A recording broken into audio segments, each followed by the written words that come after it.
আসসালামু আলাইকুম। আমি মিস্টার আরিনো থেকে নওয়াজ শরীফ বলছি। আজকে আপনাদেরকে আমি খুবই গুরুত্বপূর্ণ একটা বিষয় দেখাবো। সেই কনসেপ্টটার নাম হচ্ছে ফেডিং। অর্থাৎ আমাদের যদি হঠাৎ করে আপনি ব্যাকআপ মোড চালু করেন নতুন অবস্থায়, সেক্ষেত্রে ফেডিং আকারে ভোল্টেজটা বাড়বে।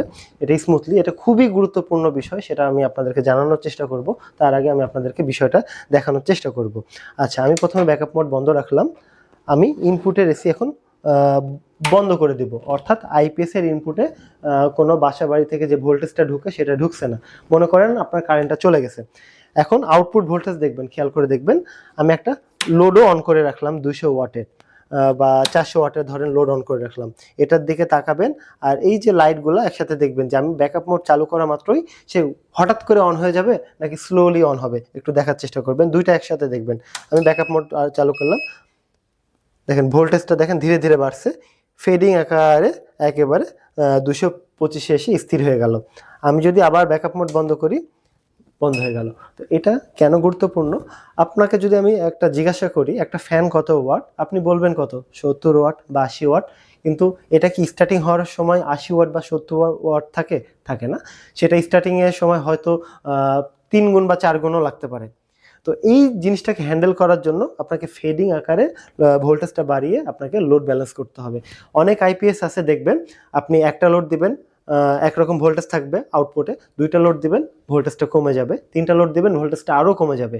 অর্থাৎ যখনই এরকম হবে যে আপনি একটা লোড কানেক্ট করা আছে, তখনই যদি হঠাৎ করে ভোল্টেজটা আপনি ব্যাকআপ মোডে দিয়ে দেন, হঠাৎ করে ধাক্কা পেয়ে দেখা যাচ্ছে আপনার 200 বেশি লোডের ক্ষেত্রে ধরেন 220 করা আছে, বেশি ধরেন 4টা লোডের একসাথে চললে 220 আইপিএস এর ভোল্টেজ থাকবে। কিন্তু যখনই আপনার একটা লোড থাকবে সে 220 আর 220 থাকে না, সরাসরি 260 চলে যায়। অর্থাৎ আমি যেটা বলতে চাচ্ছি, কারেন্ট থাকা অবস্থায় ইনপুটে যা পেলো তাই দিচ্ছে, কারেন্ট চলে যাওয়ার সময় আপনার লোড কম বেশির কারণে কখনো 220 পেতে পারেন, কখনো 260ও পেতে পারেন। এরকম আনব্যালেন্স যদি হয়, আপনার যদি কোনো রাউটার বা অনু বাসাতে থাকে বা ল্যাপটপে চার্জার থাকে, সেগুলো মারাত্মক ক্ষতি করতে পারে বা নষ্ট হয়ে যেতে পারে। আমরা অনেকে শুনে থাকি যে রাউটার অনু চার্জার টিকে না, কেন টিকে না? হঠাৎ করে যে ভোল্টেজটা বের হয়ে যায়।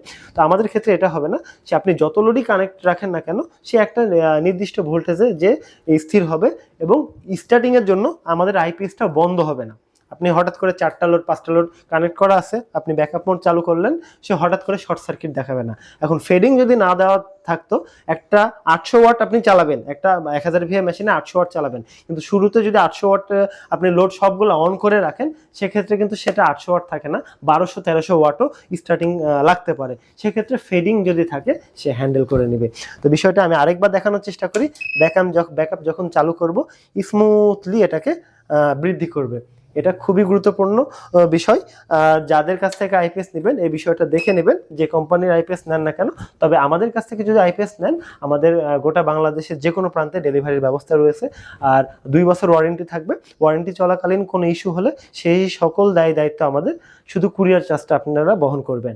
আর দ্বিতীয় বিষয় হচ্ছে, ওয়ারেন্টির পরে যদি কোনো ইস্যু হয়, সেক্ষেত্রে সার্ভিসিং চার্জ দিয়ে আপনাকে সার্ভিস করিয়ে নিতে হবে আমাদের কাছ থেকে। অর্থাৎ আমরা খুব সহজভাবে বাংলাদেশকে কভার করে থাকি। আর আমরা জেনারেশনের সাথে তাল মেলানোর চেষ্টা করছি, রোবোটিক্স নিয়ে কাজ করছি। তার পাশাপাশি দেখেন আমাদের বহু আইপিএস যাচ্ছে, প্রতিনিয়ত যাচ্ছে। আমরা যদি চাইতাম যে প্রত্যেকটা আইপিএস প্রত্যেকটা কাস্টমারের জন্য ভিডিও বানাবো, সম্ভব না। প্রতিনিয়ত এত যদি ভিডিও দিই আপনাদেরকে, আপনারাই মন খারাপ করবেন যে এই বিষয়গুলো সবসময় জানানোর দরকার নাই। আমরা চেষ্টা করি আমাদের চ্যানেলে যারা সম্পৃক্ত থাকবে বা কানেক্টেড থাকবে, তারা সবসময় নতুন কিছু জানতে পারবে, শিখতে পারবে। তো ধন্যবাদ। আমি আমার কথাটা এখানে শেষ করছি। আমি কথা বলছিলাম নওয়াজ শরীফ। আসসালামু আলাইকুম।